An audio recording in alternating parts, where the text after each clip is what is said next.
So many times when people have heard preachers talk about money, people often feel like something is being taken from them. Or the message is sometimes all about what I can get. What's in it for me? And the motive is all wrong. There's just a lot of money mumbo-jumbo out there. And I've struggled even with stuff that I've heard, and I've wondered about motive. So believe me, I understand. People get real funny when churches and preachers talk about money. I've heard a lot of different comments, though, the past couple of weeks from people about this series. Like, man, we didn't even come on the first week because Pastor was going to talk about money. And with the financial mess we're in, we just didn't want to hear it. And then they said, but we watched the message during the week on the webcast, and it really wasn't about money at all, was it? No, it really was about who are you going to serve? God, or are you going to serve the spirit of mammon?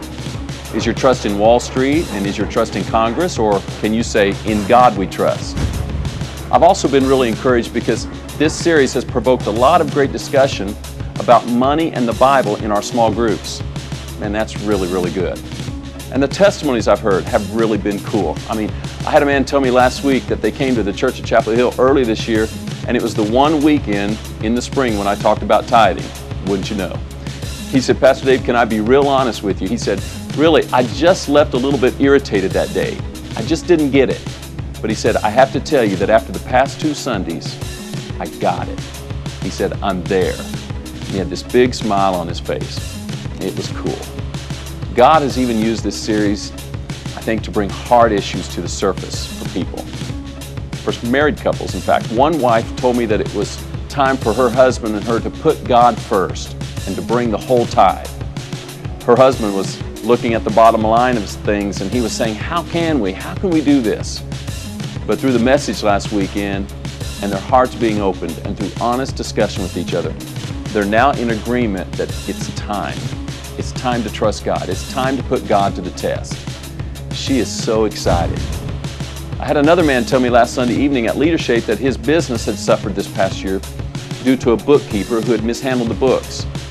She underpaid the IRS over $100,000. In the meantime, he said, we began to tithe. He said, I knew I couldn't pay this debt back to the IRS, so I was just going to trust God.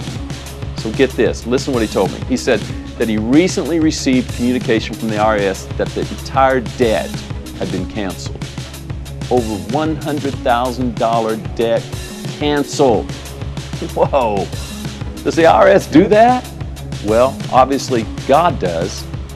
Are we willing to trust God and put Him first in every area of our lives? See, God doesn't want to be second. He wants to be first. And He wants to be first in your money. 2 Chronicles 31, 5 through 10 teaches us about the blessing of God over those who put God first. The gist of this passage is this. When God's people began to tithe, God began to bless them even more. Now I want you to look at this with me.